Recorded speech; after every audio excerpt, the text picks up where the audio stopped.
Welcome to Popternative, where we dive into topical discussions from the worlds of pop culture, social media, and sports. Here is your host, Peter Remoliotis, aka PD Beats. Hello and welcome to the Popternative Podcast, the podcast and talk show where we have digital discussions from the worlds of TV, film, pop culture, social media, sports, music, lifestyle, news, everything really, depending on the guest, we talk about it all. As always, I'm your host, Peter Remoliotis. On social media, you know me as PD Beats. My guest is an actor. You'll recognize my guest from a lot of cool things. TV-wise, you will recognize him from Euphoria on HBO, Love, Victor, movies, Assassination Nation, Scout's Guide to the Zombies, and then most recently on Quibi Wireless, we're with Lukas Gage. Lukas, welcome to Popternative, man. Thanks, man. It's a pleasure to be here. We're going to get into all the projects, but specifically for storytelling and acting, when did that kind of all start for you? When did you decide that's something you want to do? I think it started in about fifth grade. My mom got me the video camera, and I would just make tons of these shitty little movies. Am I allowed to curse? Yeah, absolutely.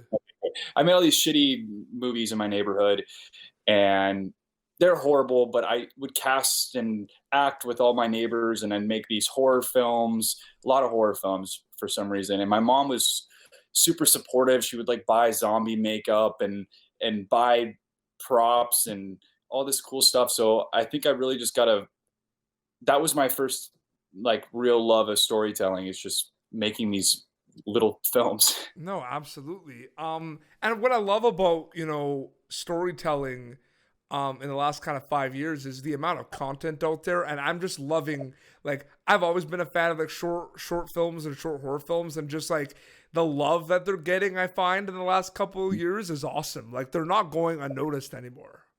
No, they're not. And there's so many cool platforms to discover all these weird shorts or these things that normally wouldn't be available to watch because of all these streaming services that provide more creative freedom. There's just so much cool content out there. No, absolutely. You're in Euphoria. Euphoria is a very unique, cool show. I think, Zendaya being in it is just so good. And a lot of people don't know that, of course, Drake is a producer on it. Yeah. And a lot of people don't. I feel like that just kind of like it's not enough that it's Zendaya's in it. You know what I mean? Like, you have Drake kind of attracted. This show got a lot of hype when it came out, and this show is awesome. What was it like being part of a show like this? I mean, it was incredible.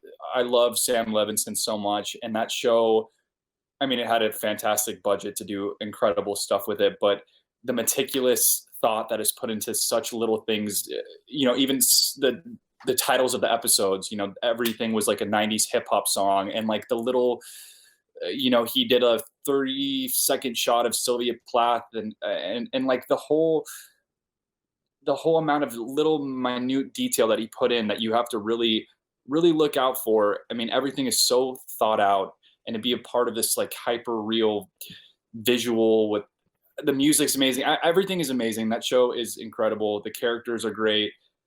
I'm obsessed with it. Obsessed. No, it is unbelievable. You're in a show on Quibi called Wireless. Yeah. And trailer for it, looks. We were talking about like how like before, like I watch you in like horror movies and stuff. I mean, this is kind of like thriller horror. You know what I mean? In that realm a little bit. Talk a little bit about that project.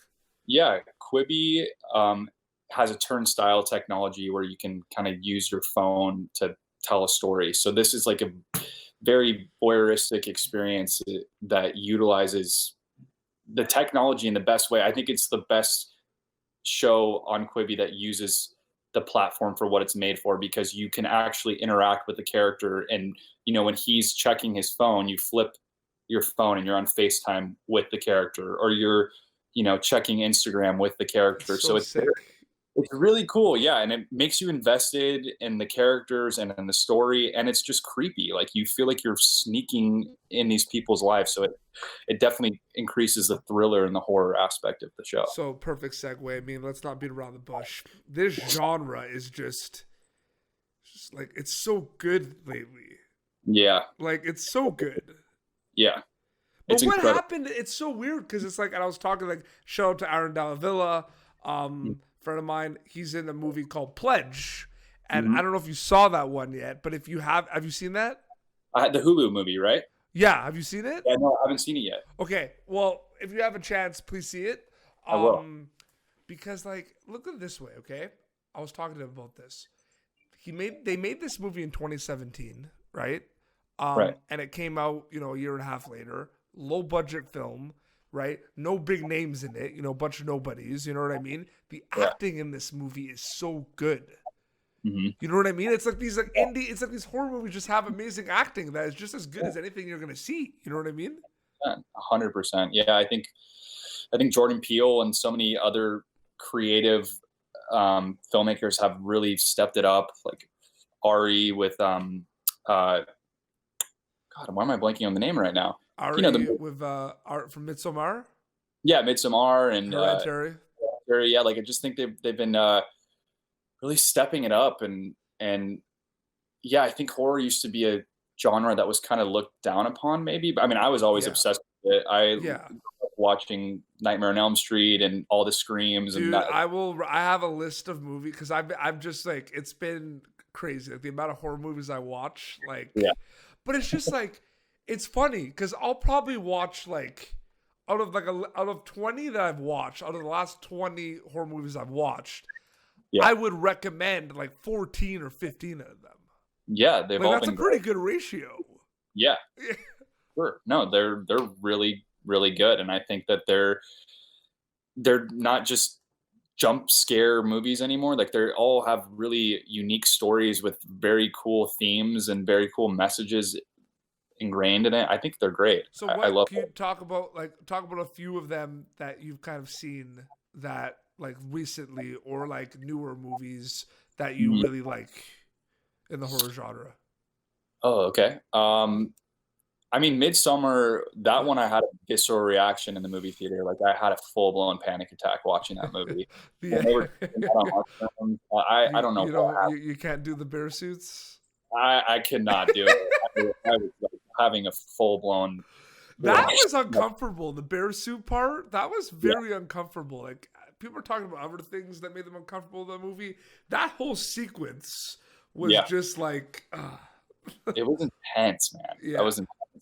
I mean, Get Out was probably one of my favorite movies in the last 10 years. I just thought it was so well done. yeah. Have you seen The Invitation on I Netflix? love The Invitation. I was just about to say The Invitation on Netflix is incredible. I love that movie. That's like one of my favorite movies. And I interviewed Mike Doyle, who's in it, and he's also a director who did a movie called Almost Love, which is not a horror movie, but like, and it was funny because he's like, yeah, I know you want to talk about The Invitation, but I really want to talk about this movie I directed. Yeah. That's on Netflix.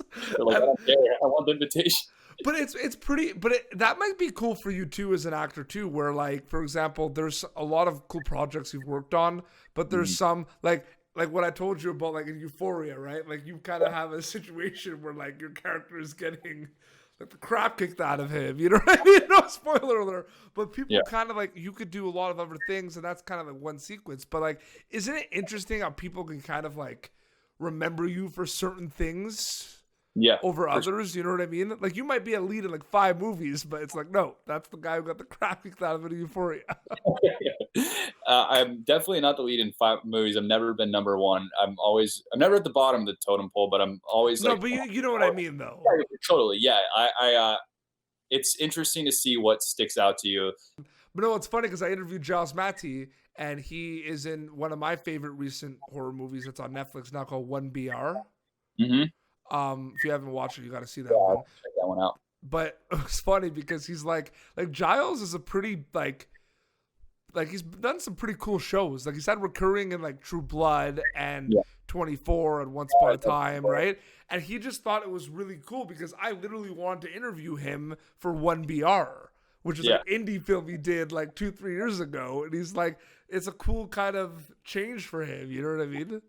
Yeah, it's interesting too. I mean, I'm sure for him, like he probably forgot about that movie and then it somehow got some steam on Netflix. And it's interesting to see, you think that stuff comes out in chronological order, but sometimes stuff that you did years and years ago finally gets to be seen by people. And yeah, I'm sure he had that scenario for him. In the entertainment industry, in the film and television industry, it is very important to wear as many hats as possible and kind of get your feet wet and get kind of used to other things and you know, it might not be comfortable, but kind of learning new things. For Lucas Gage, you know, you're an actor, but you're a storyteller. You say you're very interested in film. Is obviously film directing and writing kind of something you want to kind of accomplish eventually as well? Yeah, I sold 2 screenplays this year to a pretty cool company. I can't talk about it yet, but I did sell a horror film actually.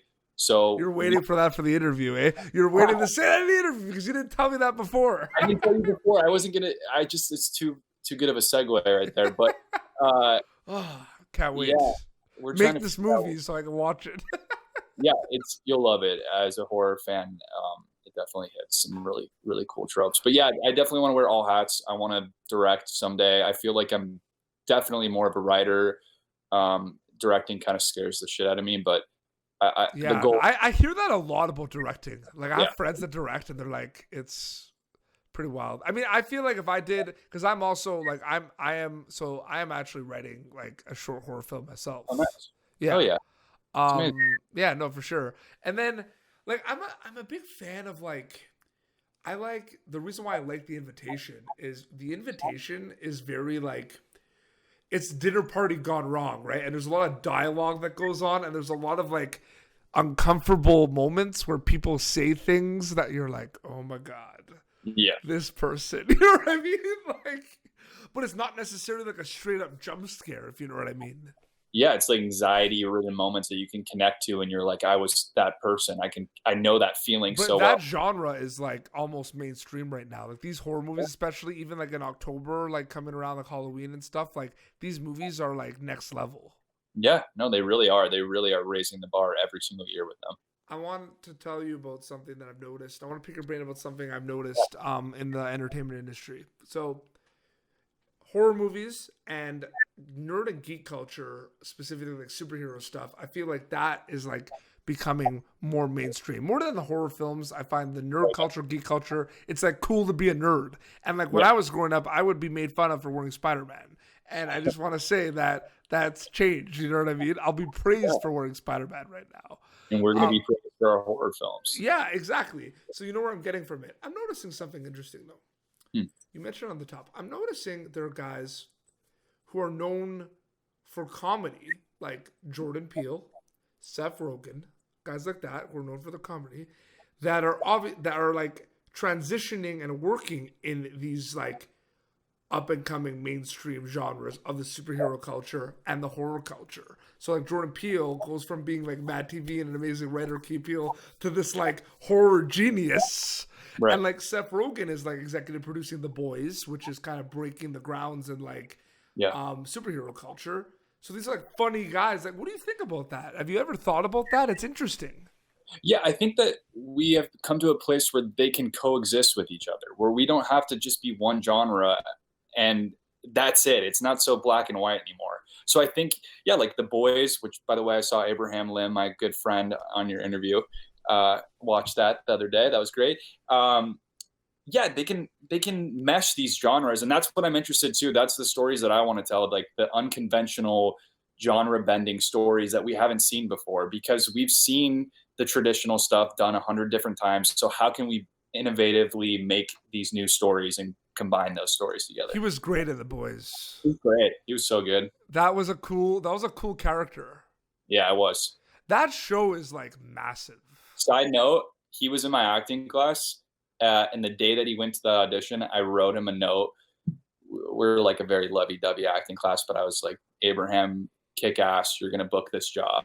I wrote it on his car, on his windshield, and he booked it. So I should get 10%. Do you feel like there's like, is that something a lot of people don't realize, that like people become really good friends in acting classes? Like some people don't even realize, like I didn't even know that, like I knew there were acting classes and you can go in, but I thought it was like a private guitar lesson. Right. Just like you're with one person and you're just going over acting. I didn't think it was like a karate class with like 12 people. You know what I mean? I mean, I think some people just maybe do like a one-on-one thing, and so that exists. That totally exists. Okay, that just, yeah, I just like to jump in there and play around and like I think acting is like a sport, really. You got to keep it loose. You got to exercise that muscle. And I just like to play around with friends. I love my class. Another thing, gonna get a bit Yeah. philosophical on you right now. So, I'm not gonna disclose your full age, you know what I mean? But you're in your 20s, Mhm. I'm assuming. You're what people can like. You are what people can refer to as a young up and coming storyteller in the industry. You're working on some cool shows. You're auditioning all the time. You're doing a lot of things. You have already accomplished a lot of cool things. You've been on a lot of really cool projects. So I feel like you're in an interesting spot because you're kind of like the middleman because you are, young up and coming that you obviously have people that you look up to in the industry that you kind of want to be like one day and work with. But at the same time, there's a lot of people that see you in shows like Euphoria and Love Victor that get inspiration from Lukas Gage who want to maybe be in your shoes one day and kind of act in something. So you're kind of like a middleman a little bit. Have you ever thought about that? I haven't really thought about that, but But does it make sense? yeah, no, it definitely makes sense. I totally see what you're saying. And yeah, and there's people, yeah, no, it does make sense. That makes a lot of sense. Thank you for saying that. It's very Yeah, nice. absolutely. Because you're like, I mean, people are gonna like. It's the same thing. Like I'm in Canada, right? So I'm a big hockey fan, and like it's the same with the junior hockey players. The junior hockey has been structured that their setting is like a pro setting. These are like 16, 17, 18-year-old, 19-year-old kids who are playing in front of crowds and everything, signing autographs. So it's like they're kind of like people like they're young kids that look up to these junior kids, but they're not even there yet. You know what I mean? Yeah. Yeah, I think it's, I had mentors growing up, like actors that I looked up to, and they kind of like passed the torch down to me and looked out for me. So I definitely, I just want to be a working actor. I don't care what that means as far as fame or becoming a star or whatever, but I hope and I do try to help anyone that's younger and starting out and getting their feet wet. Like I definitely want to mentor at some point. And another quick question is I often ask about kind of it's like a hallmark on the show, like misconceptions of the industry. Now there's the obvious ones, you know what I mean? Like the two that always come to mind, and you can touch on them a bit, but I'm sure there's other things. But the two that always come to mind is like one, everyone thinks that because you're on, a massive show that you're making all this money because you're on the show. That's like the obvious one. The other one that comes up, yeah, the other one that comes up a lot too is, oh, Lukas Gage, I just saw him in Euphoria. He hasn't done anything else because I haven't seen him in anything else. So I'm assuming that this is his first ever role, even though that's not true. You know what I mean? Like guys that you see on a breakthrough show, you assume they haven't been acting for 10 years. Sure. Is there anything else misconception wise about your job or your craft? Yeah. You kind of share? I would say a misconception is that this is a merit-based industry. Like people have the idea that if you work hard enough, you're going to make it. But maybe this is a little pessimistic, but I don't think that's true. I don't think you can just be a great actor. I think that you have to sell yourself and you have to get out there and prove yourself to people. And a lot of it is luck. And so I think maybe when I first started acting, I was like, if I'm the best in my class, I'm going to be rewarded, and this is a kind of a rewardless, thankless career. And there's so much out of your control, and there's no A, B, and C to X, Y, Z. Like there's no formula to follow that's going to guarantee you a job, which is scary. But if you can let it go and be not in control and let that be okay with you, then you're going to be in great hands. We got really deep in this interview, didn't we? Eh? We started by just talking about like, we love horror movies. Pardon me?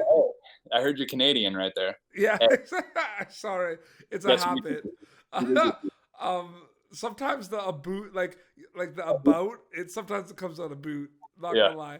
No, but like we started like, we love horror movies. Then we're like, okay, we're gonna talk about this. Like, isn't the industry actually like this or like that? We really got into it. But Lukas, thank you so much for coming on Popternative, man. Dude, thank you so much for having me. It was a pleasure. I love it. Absolutely, no, for sure. So Wireless is out now on Quibi.